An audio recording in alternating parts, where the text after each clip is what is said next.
February 13, nagkita kami ng kaibigan ko. Nagpunta kami sa isang mall para kumain at syempre, nagkamustahan na din kami. Isa siya sa mga taong lubos na nakakaalam sa storya na lagi ko na share about doon sa story ng number 23. Nasabi ko nga, that number 23 is a constant reminder ng Psalm 23. The Lord is my shepherd, I shall not want. Ang Panginoon ang aking pastol, hindi ako magkukulang. Kinahaponan ay pinaayos ko yung raketa ko.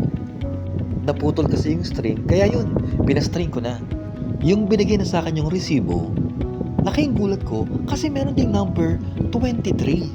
Tapos tinanong ko yung cashier, sabi ko, "Kuya, ano tong P23?" Sabi ni Kuya, "ID number daw or salesman code." Parang isip-isip ko tuloy, parang nag-a-align yung mga stars. During that same day, celebration naman ng birthday ng tatay ko. Kinagabihan, habang papunta ako doon sa venue, ay napadaan na din ako doon sa Santa Lucia Parish. First time ko na magsimba dito. At habang nakikinig ako ng misa, nagulat ako kasi meron ako nakita. Doon sa altar ay may nakasulat. At yung nabasa ko, sobrang namangha ako kasi parang saktong-sakto ang nakasulat doon ay yung mismong Psalm 23. Kung babasahin natin, ang nakasulat dito ay The Lord is my shepherd. Pagkatapos ng misa, ay dumiretso na ako doon sa venue kung saan namin si-celebrate yung birthday ng tatay namin. Doon sa venue ay maraming tables.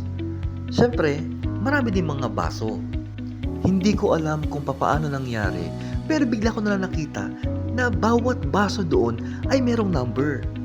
At sa dami-dami ng tables doon, at sa dami-dami ng mga baso doon, ang basong napunta sa akin ay merong number na kabaliktaran ng number 23.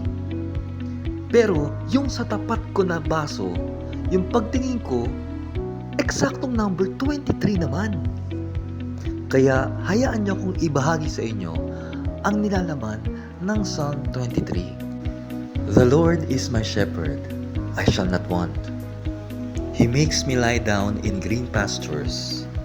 He leads me beside still waters. He restores my soul. He leads me in paths of righteousness for His name's sake.